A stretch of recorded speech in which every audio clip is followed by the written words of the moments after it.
कहां से? पूरे जाति के लोग उस मंदिर में पैसा डालेंगे, लेकिन निकालने का पावर सिर्फ और सिर्फ ब्राह्मण को होगा और भाजपा और आरएसएस को होगा। दूसरा तो उनको फायदा है उसे जी। हमारा बस चले, राम मंदिर को खत्म करके वहां से जो है यूनिवर्सिटी हम बनवाने का काम करेंगे, अगर हम लोग अगर गलती से भी आ गए। जय श्री राम, कैसे हैं आप सब। और मैं रेनू आप सभी का इस वीडियो में वेलकम करती हूँ। और काफ़ी दिनों के बाद में मैंने आज सोचा चलो लोग वीडियो शूट करते हैं, और आने वाले टाइम पे भी मेरे इस तरीके के वीडियो आएंगे। क्यों आएंगे उसका रीज़न भी वीडियो में आगे बताऊँगी। देखिए, कल हमारे प्रभु श्री राम के मंदिर की मूर्ति की प्राण प्रतिष्ठा हुई। जिस पल का 500 वर्षों से इंतज़ार था वो हुआ। और देखिए, ऐसी काम जिसमें कि पूरा देश एकजुट है, पूरा देश खुश है, बहुत ज़्यादा खुश है, जिसकी खुशी की कोई सीमा नहीं। आप अपने अड़ोस पड़ोस में, मोहल्ले में, अपने शहर में देखोगे, आपको खुद दिख जाएगा, है ना। ऐसे काम में और कुछ हैं ऐसे जिनको अभी भी मिर्ची लगी, जिन्होंने मेरे को भी कमेंट किए, तो जिनको जय श्री राम इस नाम से भी एलर्जी होती है। तो मैं उन लोगों से फर्स्ट तो एक चीज़ कहना चाहूँगी, अपना ज्ञान अपने पास रखो, ठीक है। इस देश की 80% आबादी हिंदुओं की है, और हमारे आराध्य जिन प्रभु श्री राम, जिनका हर एक में, दुखी में भी हे राम, ठीक है, खुशी में भी राम जी की कृपा से हुआ है। मतलब कि हर काम में हम प्रभु श्री राम का नाम जरूर लेते हैं, है ना। तो वो 80% आबादी हिंदुओं की है, और 500 सालों से हमारा जो प्रभु श्री राम का जो जन्म स्थान है, वहाँ पर मंदिर बनाने का जो कि पहले था, जिसके लिए लोगों ने अपनी जान तक दे दी, ठीक है। और वहाँ पर किसी दूसरे देश से आया हुआ, दूसरे मुल्क से आया हुआ एक बंदा, जिसके कोई अता पता नहीं है, जिसका कोई इस हमारे देश से कोई लेना देना नहीं है, वो एक मस्जिद बनवाता है। और उस मस्जिद को तोड़ने के बाद में हम, जिसमें कि 80% आबादी फर्स्ट तो हिंदुओं की, दूसरी बात प्रभु श्री राम का ये देश और वो जन्म स्थान उनका, ठीक है, उस चीज़ को साबित करने के लिए 500 वर्ष निकल गए, है ना। ये इतना जो पेशेंस है, ये कम है क्या? दूसरी बात, आप सोच कर देखिए, अगर जिस देश की 80% आबादी किसी धर्म से बिलोंग करती है, वहाँ पर और इस तरीके का इश्यू हो जाए, तो संसद भवन तक या फिर कोर्ट तक जाने की नौबत आती है। रातों रात चुप करवा दिया जाएगा 20% को, और वहाँ पे वो मंदिर बन जाएगा, या फिर उनके आराध्य का जो भी होगा वो बन जाएगा। लेकिन हम लोगों ने पेशेंस रखा। इतने हमारे जो पहले पूर्वज थे वो अपने बलिदान भी दे के गए, उसके बाद में आज ये दिन आया। तो क्या इसमें हॉस्पिटल और क्या बोलते हैं स्कूल बनवाने की नौबत आई हुई क्या? मतलब स्कूल या हॉस्पिटल पहली बात तो हमारे देश में है नहीं क्या? कितने बंदे जाते हैं सरकारी स्कूल में? दूसरी बात, फिर भी अगर जाते भी हैं तो कम है क्या? बहुत है। और फिर हैं भी, नहीं भी हों तो भी उसी चीज़ के जो है पैसा उसको स्कूल में लगाया जाएगा क्या? और गवर्नमेंट कह रहे हैं ना, गवर्नमेंट को स्कूल बनवाना चाहिए था। ये पब्लिक ने जो पैसा दिया था ना, अपना जो दान दिया था, जो कि जितना मांगा गया था उससे भी 3 गुना ज़्यादा मिला, वो स्कूल को और हॉस्पिटल बनवाने के लिए नहीं दिया था पब्लिक ने, वो आम जनता ने वो दिया था, वो श्री राम के नाम से दिया था।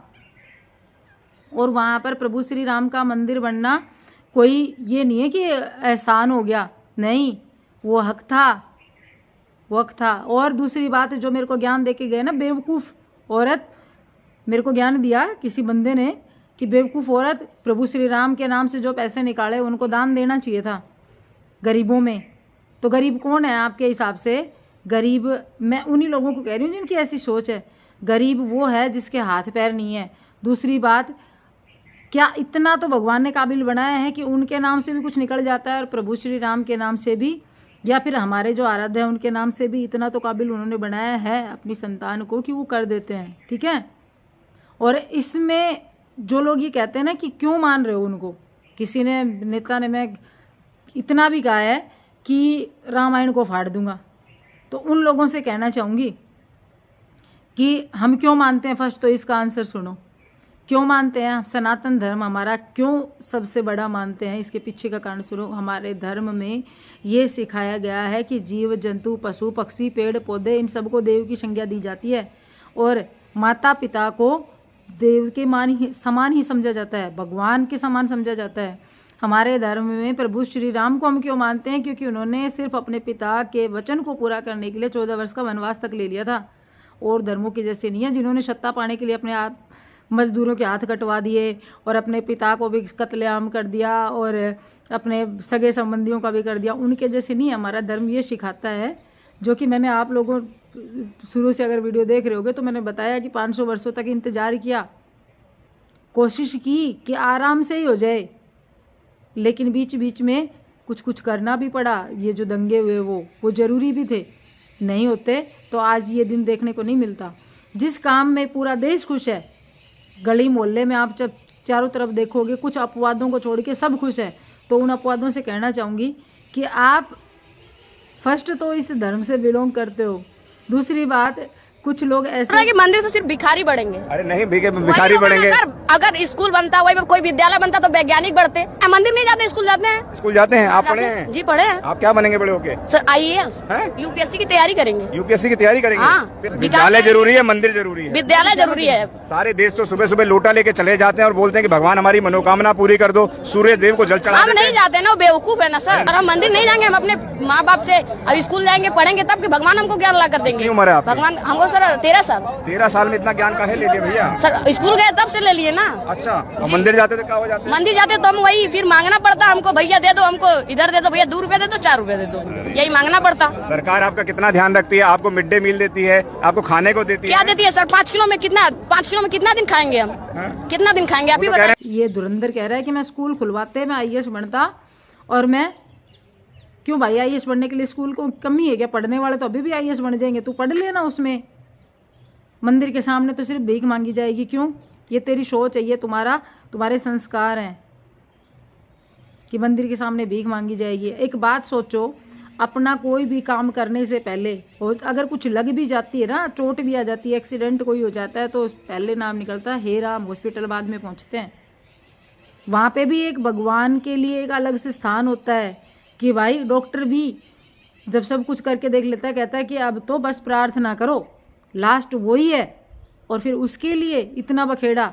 और ज्ञान अपना, अगर आप लोगों को नहीं पसंद है तो अपना ज्ञान अपने पास तक रखो, हम लोगों को क्यों देते हो? अपना ज्ञान अपने पास रखो ना। 500 वर्षों का पेशेंस कम होता है क्या? और वो भी अपने हक के लिए। कोई बाहर से कोई बंदा आता है और अपने कोई चीज़ तोड़ता है, अपने घर में कोई, सपोज करो अपने घर में कोई बाहर का कोई बंदा आके और हमारे घर में तोड़ फोड़ करके अपना कुछ बनाने की कोशिश करता, हम चिल्लाते नहीं हैं, हम बोलते नहीं, हम कर लेने देंगे। लेकिन वो उस टाइम पे हुआ और उस चीज़ को आज तक ये कलंक था, एक टाइप से कलंक ही था कि हम अपने आप को दिवाली पे, हमारा सबसे बड़ा त्यौहार दीपावली आता है जिस पे भगवान श्री राम की हम पूजा करते, कहते हैं कि भगवान श्री राम 14 वर्ष के वनवास से आए थे।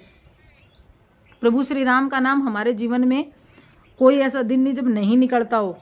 और उन्हीं की जन्मस्थली के लिए इतने दिनों तक लड़ना पड़ा, और जिसके लिए आज कुछ लोगों ने इतना बवंडर काट दिया। और पार्टी, विपक्ष, मतलब भाजपा को दोष दे रहे हैं कि इन्होंने तो राजनीति की है।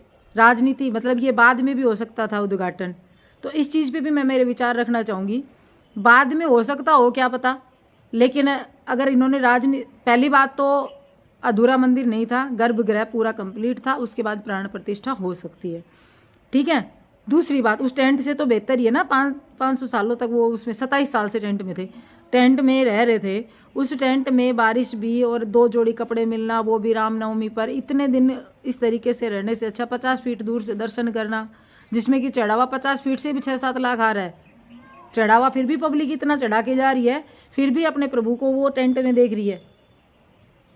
तो वो सब, उन सब से तो ठीक था ना। गर्भगृह में कंप्लीट होने के बाद में एक बार प्राण प्रतिष्ठा हो गई। दूसरी बात, सबसे बड़ी बात, फिर भी अगर इन्होंने राजनीति की है तो भाई क्रेडिट देना बनता है, राजनीति करनी भी बनती है। क्योंकि क्यों बनती है वो सुनना, ध्यान से सुनना। क्योंकि संघर्ष तो इतने दिनों से चला आ रहा था, लेकिन उस लोग कह रहे हैं कि अभी आके ये मोदी जी जो है ना, अभी आके इन्होंने राजनीति में आए और इन्होंने राजनीति में नेतागिरी करने के लिए और PM बनने के लिए इतना अभी के टाइम पे उद्घाटन किया है। तो ये राम मंदिर बनने से पहले का जो संघर्ष है ना मोदी जी का, वो भी देख लेना एक बार। जब इनके दाढ़ी के बाल काले थे ना, जब ये जुट गए थे इस काम में। और जब ये एकदम वाइट हो गई ना, सिर के बाल भी वाइट हो गए, जब जाके ये काम सफल हुआ, तो इतने दिनों तक जो इन्होंने सपने देखे ना, जो इतने, अब तो जब ये मुख्यमंत्री नहीं थे ना, तो उससे पहले से इनका संघर्ष शुरू था, इनके ये काम शुरू थे। अब ये पहले फिर ये मुख्यमंत्री बनते, फिर बाद में ये प्रधानमंत्री बनते, ये दौर इन्होंने तो थोड़ी ना सोचा था कि ये दौर भी आएगा, लेकिन ये तो उस टाइम पे भी कोशिशें कर रहे थे। और अब जाके जब ये दौर आया, और वो भी इन्हीं के शासनकाल में आया, तो इनके हाथों से प्राण प्रतिष्ठा होना कौन सी बड़ी बात है। क्रेडिट बनता है बंदे को देना, क्योंकि ये इस लायक है। और रही बात महंगाई की, फलाने के दिगड़े की, तो वो पहले भी सस्ती नहीं थी, आगे भी सस्ती नहीं। कमाना पड़ेगा, महंगा है तो खाने के लिए कमाना पड़ेगा। जो कमा रहा है अपना भर भी रहा है और काम भी कर रहा है, और सिलेंडर 2000 का क्या 5000 का भी हो जाए तो भी भर लिया जाएगा, लेकिन कम से कम नाम तो है कि अपने प्रभु श्री राम को उनके जन्मस्थली पर जो मंदिर है उसमें हम पूजते हैं। इस चीज़ के लिए हम खड़े होकर गर्व से कह तो सकते हैं, इस दिन के लिए हमें इस लायक तो बनाया। तो जो भी था, मैंने मेरे विचार रखे, कुछ लोगों को हजम नहीं होंगे, वो भी कोई बात नहीं, मत हो, मुझे कोई फ़र्क नहीं पड़ता। और बाकी जिन लोगों को मेरी बात पसंद आई वो कमेंट बॉक्स में प्रभु जी का नाम जरूर लिखना, जय श्री राम। और हाँ, अब धर्म वही है जो धारण करने योग्य हो। धर्म क्या है? धारण करने जो योग्य है। और मेरा सनातन धर्म हर तरीके से धारण करने योग्य है, मैं गर्व से कहती हूँ। ठीक है, तो जय श्री राम। मिलूंगी एक नए वीडियो के साथ में। अगर अच्छा लगा हो तो शेयर कीजिएगा और चैनल को सब्सक्राइब कीजिएगा। जय श्री राम।